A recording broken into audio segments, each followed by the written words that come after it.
Welcome to Enjoy English! Today I prepared the third part of Jane Eyre's story for you. Добро пожаловать в Enjoy English! Сегодня мы будем с вами читать и слушать третью часть истории про Джейн Эир. We'll practice your listening skills, reading comprehension skills, and build up your vocabulary. Потренируем сегодня ваши навыки восприятия на слух, понимание текста, а также проработаем ваш словарный запас.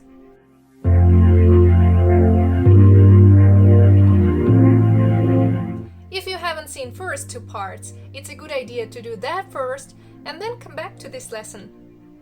Если вы не смотрели первые две части этой истории, лучше посмотрите их, а потом возвращайтесь к этому уроку.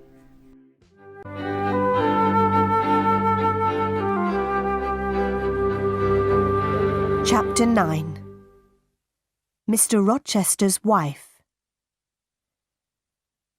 It was our wedding day.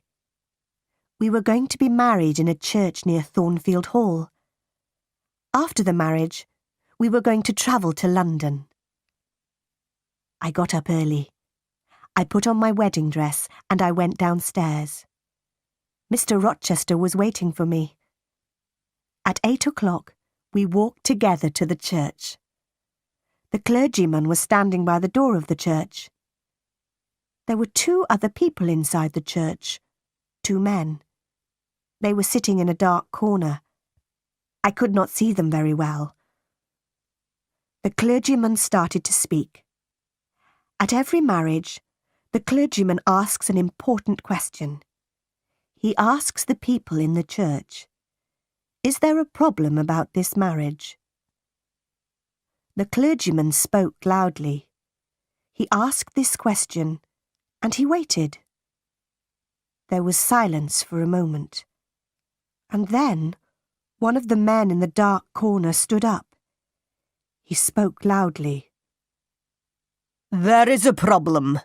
These two people must not be married," he said.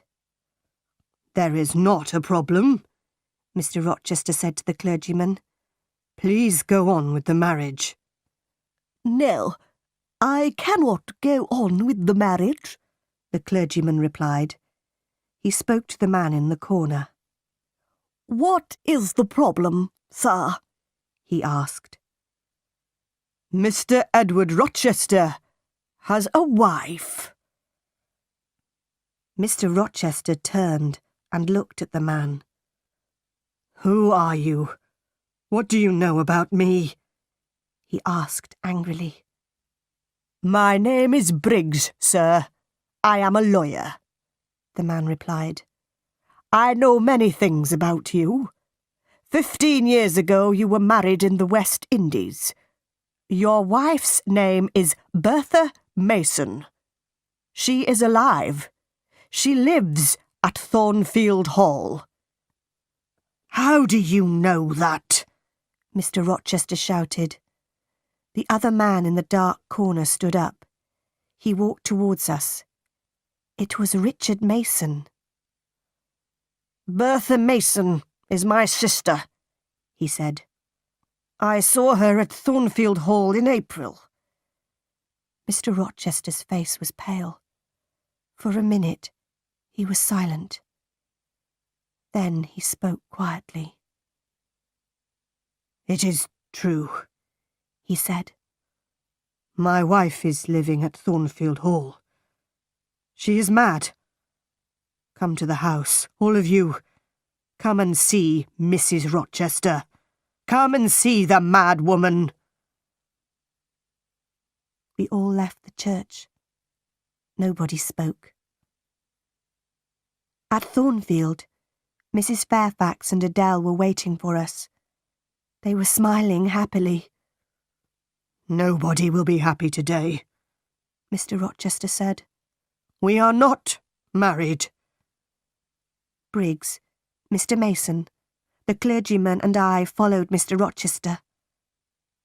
We followed him up the stairs. He took us to the top corridor. He unlocked a door, and we went into a small room.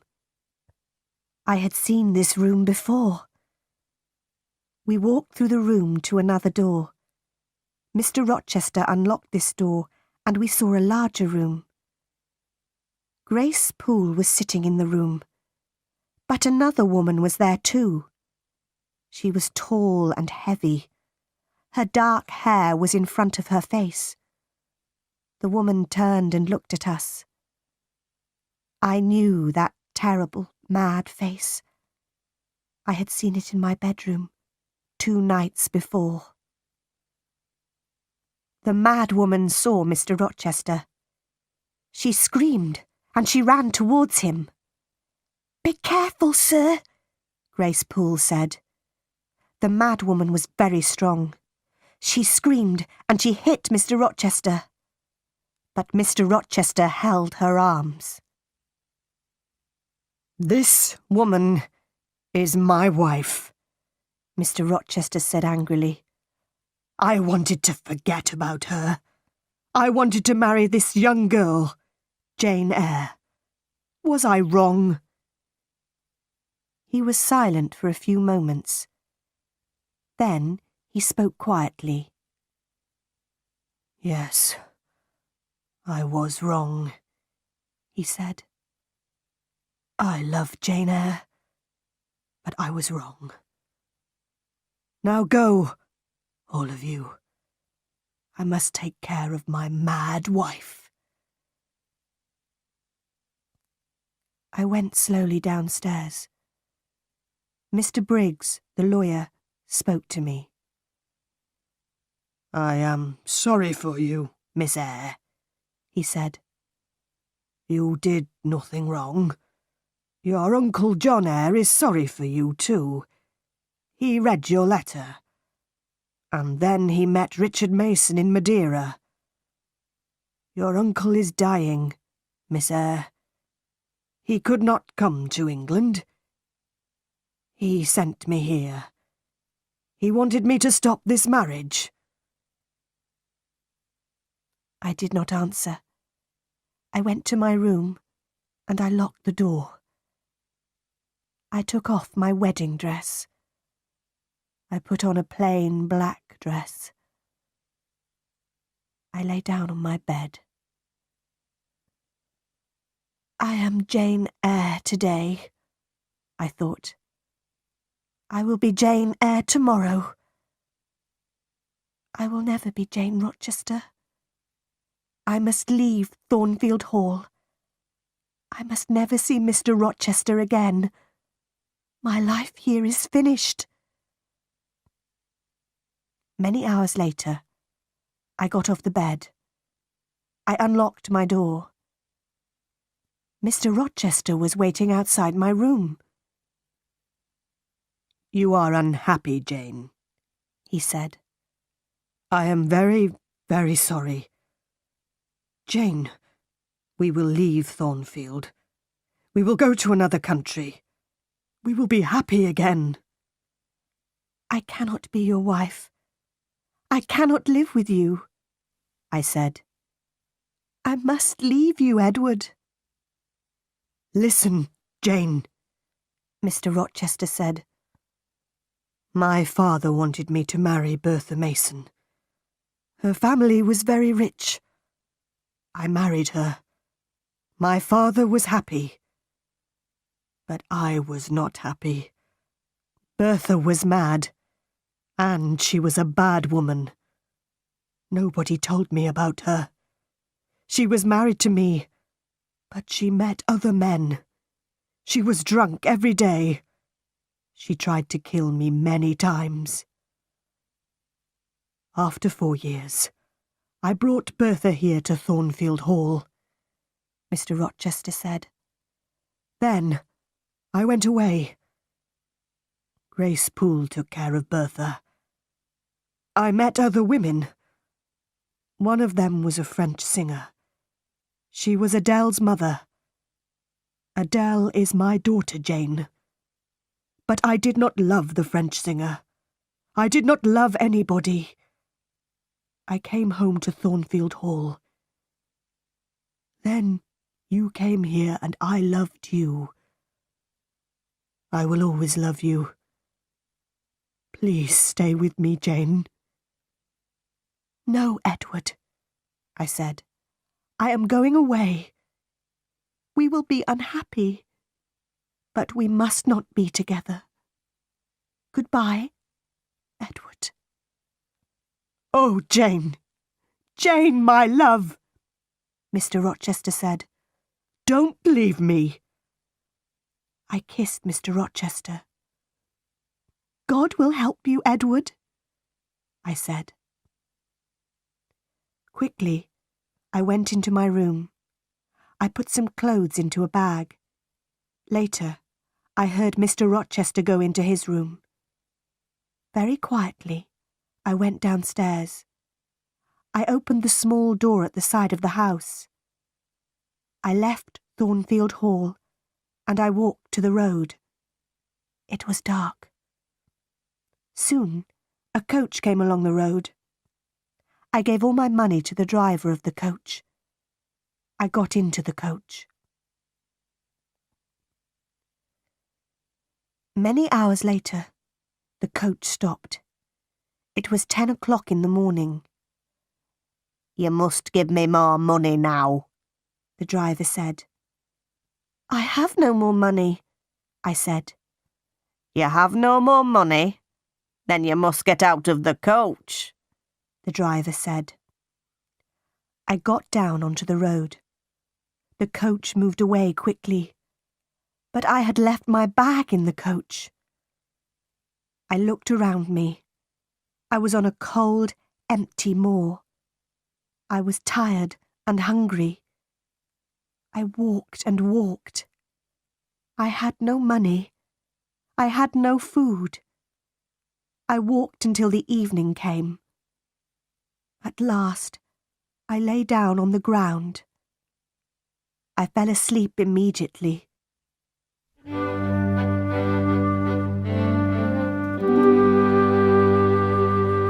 Chapter 10. Moor House. The next morning, I woke late. I walked along the road for many miles. It started to rain. Soon my clothes were wet. I saw no one. I walked on the moor all day. In the evening, I was very tired again. I must sleep soon, I thought. Where shall I sleep? Then I saw a light. I walked slowly towards it. The rain was falling heavily. But I saw a house near the road. I walked up to the house. I knocked on the door. I waited, but nobody opened the door. I stood outside the house. I was very cold and very tired. I could not move. I am going to die here, I said. Then I heard a young man's voice. The man was standing behind me. No, you will not die at Moor House, the man said. Then he unlocked the door of the house. He took me into the house. He took me into a warm sitting room. Please sit down, he said. Two pretty young women came into the room.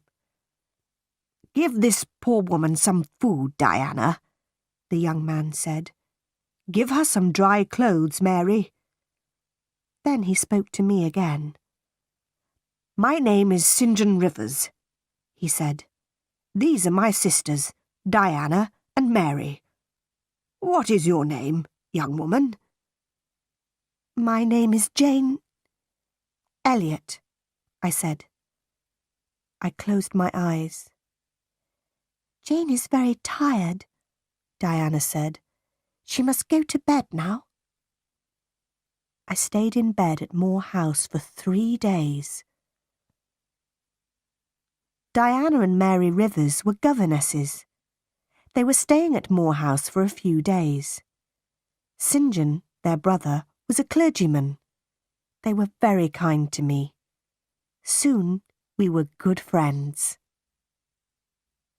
One day, St. John asked me about my life.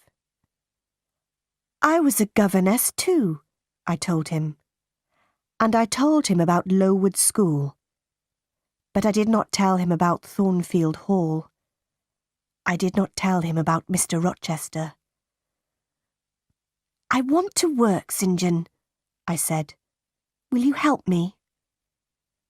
I have a plan, St. John said. A few miles from here, there is a village. Many of the girls in the village cannot read or write. I am going to pay for a girls' school in the village, but I must find a teacher for these girls. I will teach them, St. John, I said. Good, he said. There will be a small house next to the school. You will live there. 3 days later, a letter arrived for St. John. Diana, Mary, our Uncle John is dead, he told his sisters. But we will not have any of his money. He gave the letter to his sisters. They read it. Uncle John was our mother's brother, Diana told me. He was very rich, but he has given all his money to another niece. We do not know her. Soon I went to live in the village. I lived in the house next to the school. Every day I taught the girls. My pupils worked hard. But I was not happy. Every day I thought about Edward Rochester. Does he think about me? I asked myself. 4 months passed. One day, St. John Rivers came to my house. He was holding a letter. He was worried. What is wrong? I asked. I want to ask you 3 questions, Jane, he replied. Is your name Jane Elliot? Do you have another name? Do you know Jane Eyre? I looked at him for a moment. I did not speak. I have some news for Jane Eyre, St. John said. Jane Eyre was a pupil at Lowood School, and she was a teacher there. Then she was a governess at Thornfield Hall, the home of Mr. Edward Rochester. How do you know this? I asked. What do you know about Mr. Rochester? How is he? I don't know, St. John said. This letter is from a lawyer. The lawyer tells a story about Mr. Rochester. Mr. Rochester had a mad wife, but he tried to marry Jane Eyre. She left Thornfield. Now this lawyer, Mr. Briggs, is trying to find her. I will tell you the truth, St. John, I said. My name is not Jane Elliot. My name is Jane Eyre, and I was a governess at Thornfield Hall. I know Mr. Rochester. Did Mr. Briggs write anything about Mr. Rochester? No. The letter is about you, Jane, St. John said. Your uncle, John Eyre, is dead. John Eyre has given you £20,000. You are rich, Jane. But why did Mr. Briggs write to you? I asked. My mother's name was Eyre, St. John said. She was your father's sister, Jane. Then you, Diana and Mary are my cousins, I said. I thought carefully for a moment. Write to Diana and Mary, I said. They must come home. I will give all of you some of Uncle John's money. The next day, I wrote to Mr. Briggs. I gave St. John, Diana and Mary £5,000 each. I wrote to Mrs. Fairfax too, but she did not reply. 6 months passed. I heard nothing from Thornfield Hall. I heard nothing about Mr. Rochester. Then, one day, I was walking on the moor. Suddenly, I heard a voice. There was nobody on the moor, but the voice was calling my name. Jane, Jane, Jane! That is Mr. Rochester's voice, I said to myself. Then I shouted, I am coming, Edward! I am coming! I ran to Moor House. I spoke to my cousins. I am going to Thornfield Hall tomorrow, I told them. I began my journey the next day.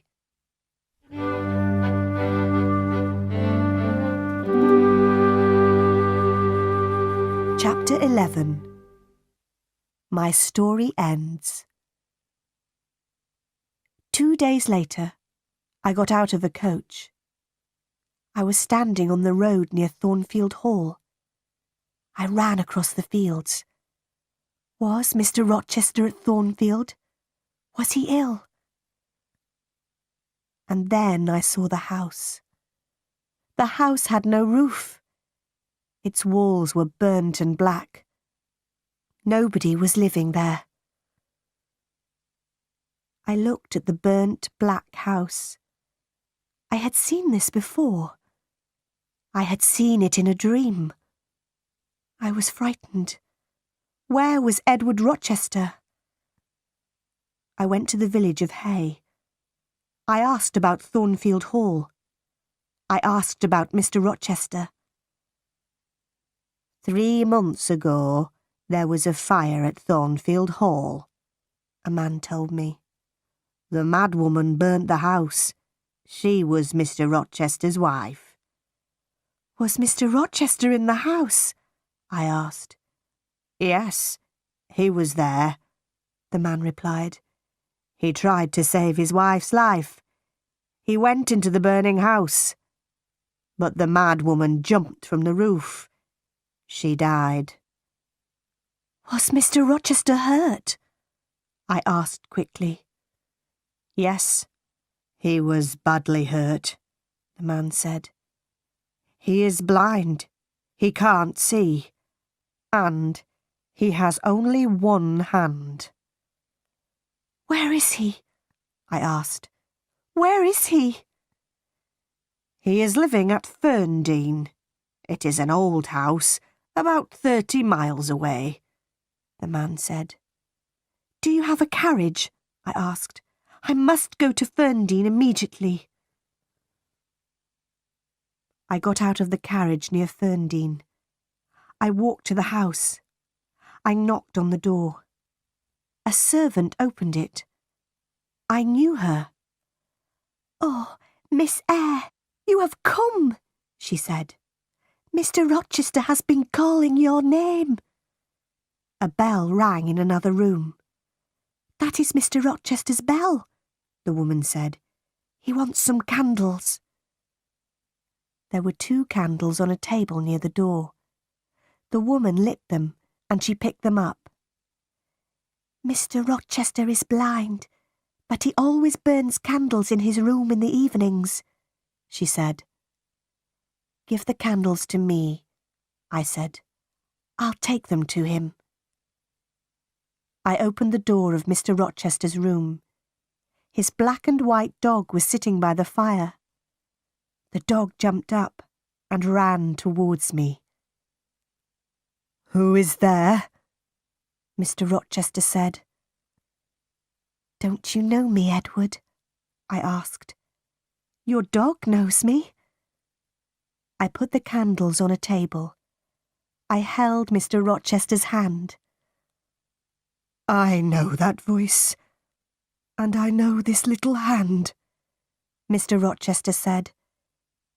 Is that you, Jane? Yes, sir. I have found you at last, I said. I will never leave you again. Then I told Mr. Rochester my story. Why did you leave your cousins, Jane? Mr. Rochester asked. Why did you come back to me? I am blind. I have only one hand. I will take care of you, Edward, I said. But I don't want a servant, Mr. Rochester replied. I want a wife. You will have a wife, Edward, I said. I will be your wife. I will marry you. I loved you very much at Thornfield Hall. Now, I love you more. Mr. Rochester and I got married. After a time, his eyes were better. He could see a little. He saw the face of our first child. My dear Edward and I are very happy.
I'm sure you're ready with the answers. If you want to get any feedback, please text me in the comment section below. Уверена, у вас все получилось с ответами. Если хотите, чтобы я их проверила, пишите в комментариях. И добро пожаловать в новую историю!